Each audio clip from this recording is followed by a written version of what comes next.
Viva Voz, com Vera Magalhães.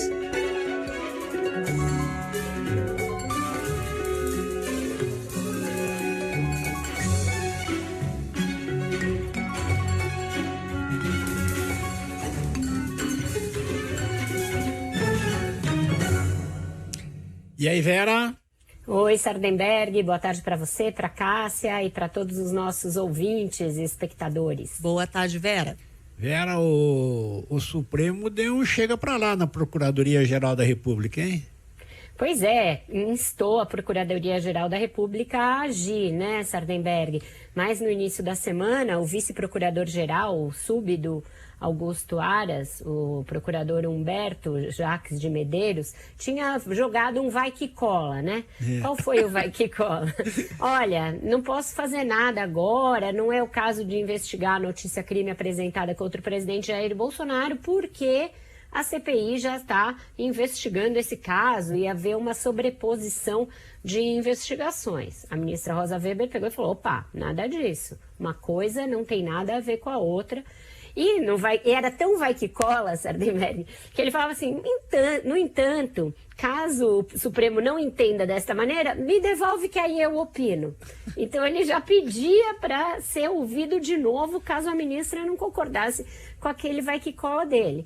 Ela não concordou, instou a se manifestar de novo e aí agora ele, totalmente a contragosto, abre um inquérito para averiguar se o presidente Jair Bolsonaro prevaricou ou não ao não tomar nenhuma providência quando avisado pelo servidor Luiz Miranda e por seu irmão, o deputado federal Luiz Miranda, de que havia uma pressão atípica pela aprovação do contrato de compra da Covaxin por 1 bilhão e 600 milhões de reais no Ministério da Saúde. Na ocasião, segundo o relato do deputado, o próprio presidente teria dito, isso aí é rolo do Ricardo Barros. E ainda assim, não mandou apurar nada, manteve Ricardo Barros como líder do governo, o contrato seguiu em frente e ficou tudo por isso mesmo. Então, agora, nessa nova manifestação em que abre o inquérito, o vice-procurador-geral da República diz que, olha, embora não esteja muito bem caracterizado o crime de prevaricação, porque o tipo penal é bastante diferente, ainda assim, então vamos abrir o inquérito. É totalmente a contragosto, mas complica em muito a situação do presidente, Sarna. Agora, Vera, eu fiquei me perguntando o seguinte, né? Então, o inquérito agora vai ser aberto, vai haver essa investigação em relação à conduta do presidente Jair Bolsonaro, se ele prevaricou ou não. Quando a gente pensa em investigação no Supremo, sempre alguém se lembra da possibilidade de pedidos de vista, que podem atrasar bastante o trabalho por lá. O que a gente pode esperar em relação à duração dessa investigação e também a possibilidade de algum pedido de vista acabar atrasando isso? Isso é mais para frente, Cássia. O inquérito é uma etapa bem preliminar disso tudo. Então, se faz um inquérito, a partir do inquérito concluído, o mesmo Ministério Público, que é o titular da ação penal, apresenta ou não uma denúncia, ou seja, o pedido para que aquilo, que era um inquérito, vire uma ação penal. Em apresentando a denúncia, ela vai à votação no plenário do Supremo para que se decida se abre ou não uma ação penal. No caso do presidente da República, tem uma peculiaridade, porque a Câmara precisa autorizar que o Jair Bolsonaro seja investigado, seja alvo de uma ação no Supremo. Então, o inquérito pode ocorrer antes, mas para a abertura da ação precisa ser ouvida a Câmara.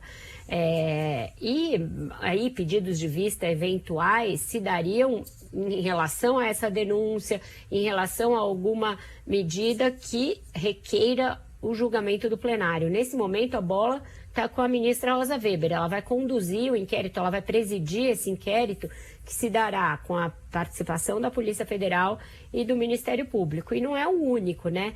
Lembrando que ontem o ministro Alexandre de Moraes arquivou aquele outro inquérito que havia sobre os atos antidemocráticos, mas abriu um outro para averiguar a existência de uma organização criminosa que praticaria crimes a partir das redes sociais, a partir da internet. E neste inquérito são citados 2 dois filhos do presidente Jair Bolsonaro, Carlos e Eduardo Bolsonaro.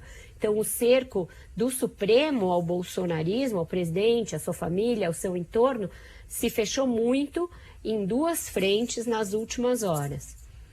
Exato. E o presidente tem atacado o Supremo com frequência, né? Com frequência, Sardenelli. Especialmente na questão da eleição, né? E você veja que agora ele fez uma história que amarra duas pontas de narrativas que ele vem tentando colocar adiante nos últimos tempos. Essa contra o Supremo e traz o Lula para a equação. Qual é a nova teoria da conspiração do presidente? Que o Supremo livrou o Lula para lá na frente cometer uma fraude eleitoral e o Lula se eleger presidente da República. Então, toda aquela narrativa de fraude nas eleições, de voto impresso, ganhou esse componente de que tudo venha a ser uma armação do Supremo para favorecer o ex-presidente Lula. E por que isso? Porque os ministros do Supremo, vários deles, inclusive o Alexandre de Moraes, que vai presidir o Tribunal Superior Eleitoral no momento da eleição, já se manifestaram contra essa hipótese de voto auditável ou voto impresso e deixando claro que se isso cair no Supremo de novo, vai ser julgado inconstitucional novamente, como foi em 2018. Então é um caldeirão que vai ganhando temperatura, uma espécie de uma panela de pressão que vai entrando ali na pressão mesmo dos dois lados. O presidente botando pressão sobre o Supremo e o Supremo não recuando, botando pressão sobre o presidente. Isso tudo às vésperas, Sardenberg e Cássia, de um ato marcado para amanhã que se espera seja o maior dos realizados até aqui contra o presidente. Por quê? Porque vai ter adesão não só de partidos e de movimentos de esquerda, mas também de centro e centro-direita. O Vem Pra Rua vai participar, existe uma boa possibilidade de o MBL também aderir e estar nas ruas neste sábado, no domingo, 3 de julho. Então, a coisa realmente ganhando contornos aí diferentes. Aliás, sábado, né? Sábado mesmo, 3 de julho, hoje é dia 2. Eu tô lost no calendário aqui. Então, vamos explicar. A manifestação é... Amanhã. Amanhã. Sábado. Amanhã, sábado. Amanhã, sábado, 3 de julho. Eu amanhã, me confundi sábado, aqui. 3 de julho. E o presidente, para concluir, nesse confronto todo, ele saiu com uma frase lá muito grave, né? Dizendo que ele não vai passar a faixa se não for o voto impresso. Não vai passar a faixa se não for para ele mesmo, sabe? Exatamente. No resumo é isso. Dizer isso. Ele só aceita o resultado no qual ele vença. Essas bravatas são gravíssimas, são lamentáveis, nos colocam aí nessa eterna situação de achar que a democracia está em xeque.